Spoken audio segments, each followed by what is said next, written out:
Let me use this opportunity to appreciate the Earthright Institute and Iona for putting this webinar together.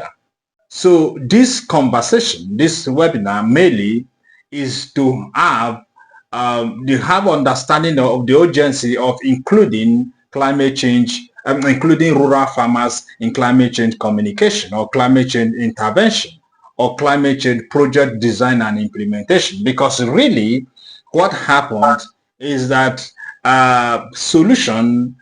rural solution must be home driven. You must not be externally imposed on them. Rural farmers contribute least to climate change, but they suffer the most. And unfortunately for them, and unfortunately for all of us, climate change discourse is dominated, by policymakers and donors and NGOs,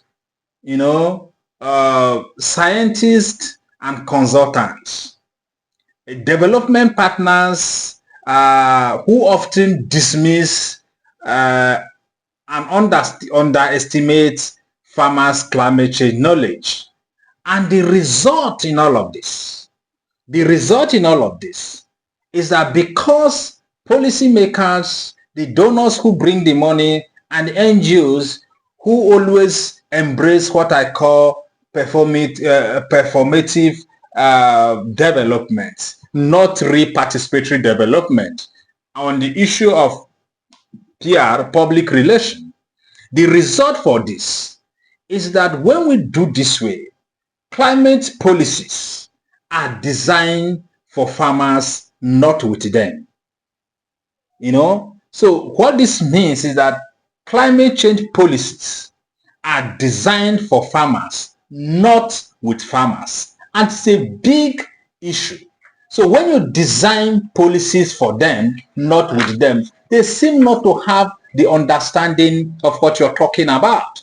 And this is a clear reason, or these are some of the major reasons monies we put in climate change necessarily don't make, there's no impact. There's no impact. And again, if you review climate change interventions at the level of NGOs, at the level of even both local and international NGOs, and even at the level of states, what you're likely going to see is a lot of beautiful reports with pictures.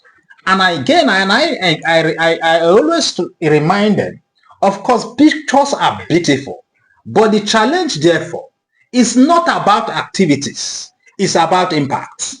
So we need to understand that when you do report, particularly in development intervention, fantastic, what do they call it? Activities are good, but the most fundamental thing we need to look out for is impact. You have spent $100 million, and so what? Can you show us what has changed? And this is what you hardly see, because rural farmers are not being part and parcel, are excluded from this. There's this persistent assumption that rural farmers are unaware or uninformed or illiterate about climate change. But let me use this opportunity to say there is no, and I have had this conversation with even at the level of NGOs and the policymakers. There are no illiterates anywhere. Nobody is illiterate. There are no illiterates anywhere. For the fact that the rural farmers do not speak English, or the fact that the rural farmers do not speak French, or they do not speak any of the foreign languages, does not make them illiterate. Every farmer has indigenous knowledge system that is not documented. So it is erroneous to think that Rural farmers are illiterate because they cannot read and write English or French. So we need to have this conversation and have this policy understanding that really there's indigenous knowledge system in every society. And in this indigenous knowledge system, these farmers have interacted with their environment for a long time using indigenous knowledge system that was handed over to them by their fathers. It is wrong to exclude rural farmers from climate change communication or policy discussion. The implication is that development intervention for climate change is a top-down approach. We embrace top-down approach. And when you embrace top-down approach, you are not likely going to succeed. NGOs and policymakers and donor agencies program, their climate change program is recycled, within the urban centric strategies. Could you say that again, Adu? Could you carefully repeat your last sentence? Because it's very important. What I'm saying, that NGOs, policymakers, and development partners, and even the donor agencies who are really the development partners, recycled climate intervention based on urban-centric strategies that do not fit into rural realities. And that's the challenge. So when you do this kind of thing from the beginning, because from the beginning you're gonna fail, because you have given consultancy to somebody who does not understand the rural realities, to design climate change intervention that completely exclude the rural farmers. But let me say that what we do is clearly what we do is participation in development, not participatory development. Participation in development means that before we even design this project, we have already have preconceived this mind what we want to achieve.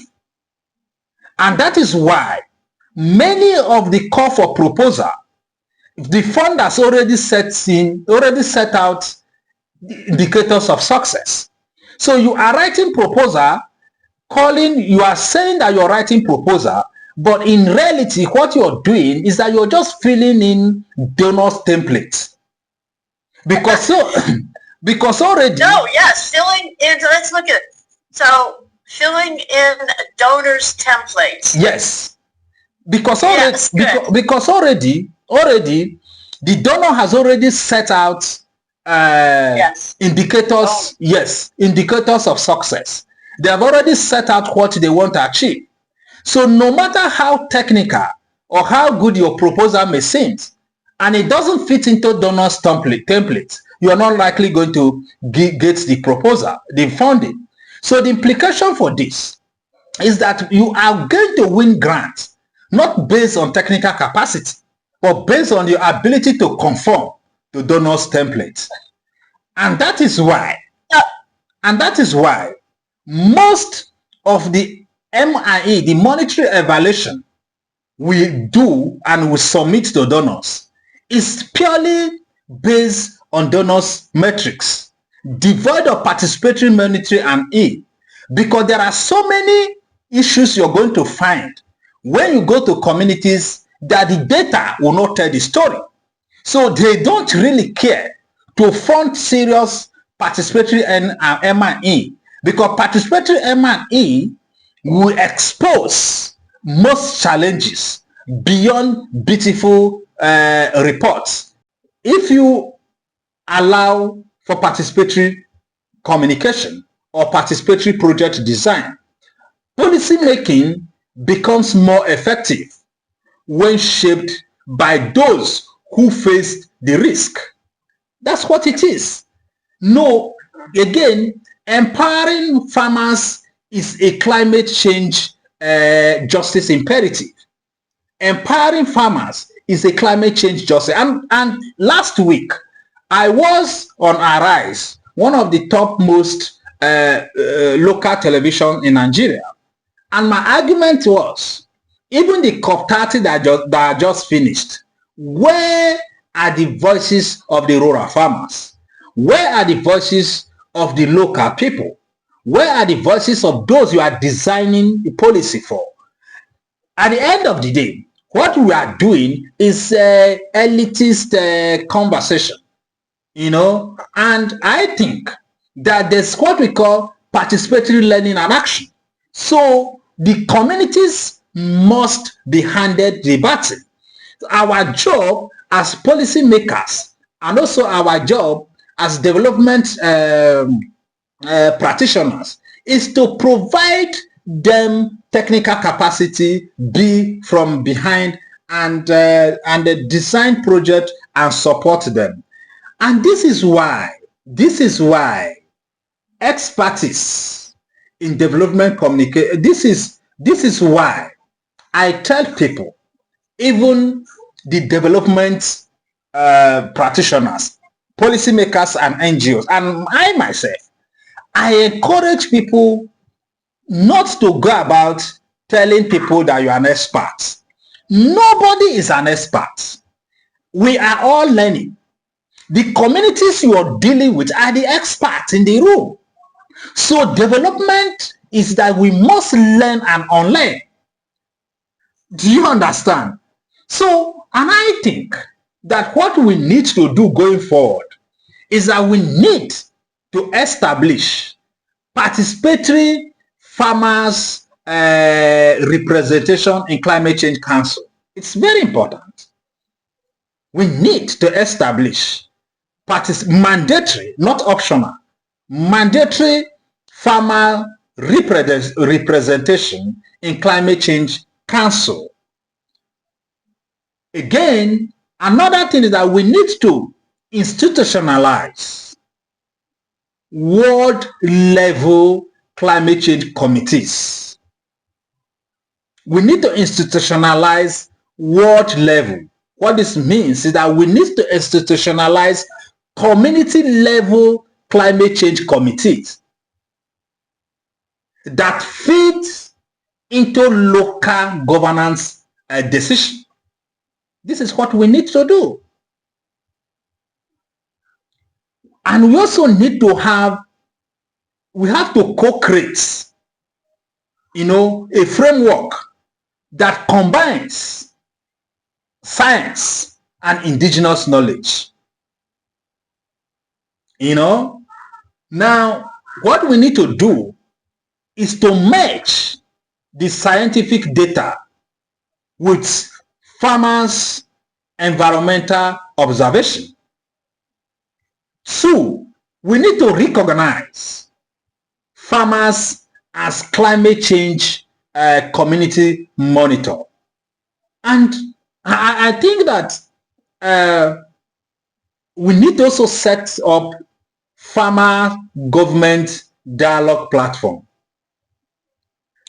in the sense that we need to find a way to have quarterly climate change dialogue at community levels, local governments, and the national level. And we also need to find a way in this conversation to use culturally appropriate communication channels. And these culturally appropriate communication channels should be community radio. But let me use this opportunity to explain. In Nigeria, many development practitioners, many researchers and policymakers, even at the level of government, actually believe for the fact that a radio is situated in community makes it a community radio. No, it doesn't make it a community radio. For the fact that it is located in community doesn't make it a community radio. It becomes community radio when the community people actually design the program, actually decide what is being heard, are actually in charge of what is being play active role in the management of that radio. That's one. Two, we need to find a way under this conversation, under this dialogue. We need to find a way to embrace community sharing, community gathering and knowledge sharing. Because one of the things that emerge in this research is that rural farmers, a greater number of rural farmers do not listen to radio. A greater number of rural farmers do not read newspapers. They rely on community gathering and knowledge sharing. They rely on storytelling. This is how they understand climate change. So this is what we need to do. So it's important that we also understand that when we do all of this, in this, we also need to have community-centered climate change communication system. And when I talk about community-centered climate change communication system, is that the use of local language is central. So we need to find a way to have climate change communication at the policy level using indigenous language, because the people you're talking to must understand what the issues are. We need to move away from public relations. We need to move away from every organization, noise. Let me use the right word. We need to move away from noise to communication. So, and I understand that the NGOs, they are under the pressure to show the donor agencies that they are working. Everybody seems to be busy. There's a competition on who is the most visible. But visibility, public relations, brand bidding, it's not communication. Your job is not about brand bidding. Your job is not about visibility. Your job is not about public relation. Your job is about impact driven. And that's why you need language, local language, to really communicate, domicile within the indigenous communication channel or approaches of storytelling, elder teaching, community gathering, dance, and whatever, to teach these people, allowing the community people to champion it through participatory communication or participatory involvement. Also, we need to translate early warning message into simple, actionable formats. And the one thing I also need to say is that we have to train extension workers as climate change communicators, not just agric officers. Let me say that again. We have to train extension workers as climate change communicators, not just agric officers. What this means is that extension workers are those who always interface with the rural farmers. We need to train them to have better understanding of climate change. We need to train them to have better understanding of environmental communication. And this kind of training has to achieve three things. Going by what I said from the beginning, this kind of training has to achieve three things. One is that the extension workers must understand the issues. They must understand climate change and they must understand its implication. Two, they must understand that they are part and parcel of the solution. Three, they must take action. These are the three core fundamental issues when it comes to development communication. This is what we need to do. So, and I think that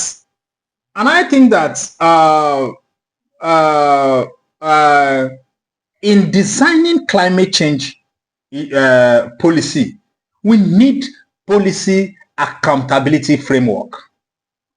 And this policy accountability framework requires that climate change projects must demonstrate farmers' involvement.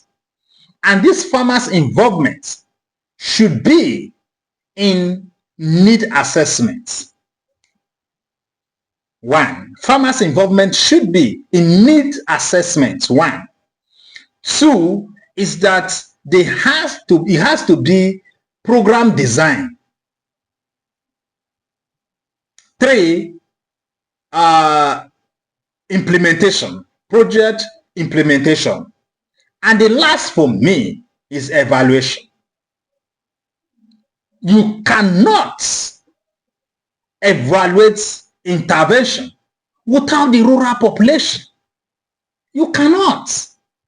You cannot carry out monitoring and evaluation without the voices of those, or the voices of the beneficiaries. Because the beneficiaries are the one to tell you whether the interventions were successful. And even if they were successful, they will be the one to tell you where areas of improvement. It must not be that 50 farmers were trained. It must not be that 20 farmers were trained. No, it's not. It goes beyond that. If you train 50 farmers, what really changed? Show us impact. Show us evidence. And this is why we have spent huge amount of money in my own country and in many parts of Africa. Again, even in the United Nations, we have put a lot of money in the UN program, SDGs, MDGs, now SDGs. Today we are talking about climate change. Monies are going to be put in development intervention. But at the end of the day, there's really no serious participatory monitoring and evaluation mechanism that is talking to the rural people, that is talking to those these programs were actually designed to benefit, to give lived experience or rural rural understanding of the impact of this project. We don't do that a lot of, or do all this. And I'm saying that this is what we need to do. And I'm saying that let me re-echo the recommendations from my study. My study made about 5 key recommendations. One is that policymakers and development partners must formally acknowledge farmers' climate change awareness. Number 2, farmers must be actively involved in the design, planning, and implementation of climate change interventions. Number 3, media platforms should amplify stories and lived experience of the rural farmers. So what this means is that media people, you don't just talk only about climate change only when there's a preparation for when there's a COP events that you start talking about climate change. No, you need to also go to the rural communities. You must capture the rural voices. They understand the issues. Number 4, indigenous knowledge must be systematically integrated into climate change science and climate change policy. And this was the place. This is before now I had said that the rural farmers are not illiterate. In short, as a matter of fact, there are rural farmers that when you go and sit with them, when they take you in the process of agricultural practices. No professor in any agri department will tell you that. Do you understand me? So, and this also is the issue. So we need to integrate indigenous knowledge system into climate change communication. Number 5 is fund. We need to fund community-led climate change adaptation initiative. I think this is what we need to do. And let me say I am ending here. Let me end with my, as I had always said, rural farmers are not illiterate. Communication is not about noise. Communication is not noise. Communication is not public relation. Communication is not branding. Communication is dialogue and negotiation. Community members must be part and parcel of the solution. And the only way to make them part and parcel of the solution is by allowing sincere participatory communication and by allowing participatory development, not participation in development. Because participatory in development means that the rural farmers themselves should design to play active role in designing projects and implementing it. Participation in development means that you have designed this project. You are only going to tell them this, you have come, this is what you want to do. Whether they like it or not, they are playing minimal impact in changing the outcome. And this is what I'm saying going forward. I end my presentation why I welcome communication. This is an ongoing conversation. Of course, I'm not an expert, but this is just what I found along my research process or my research outcome. Thank you for giving me the opportunity to speak. Yes. Thank you. That is from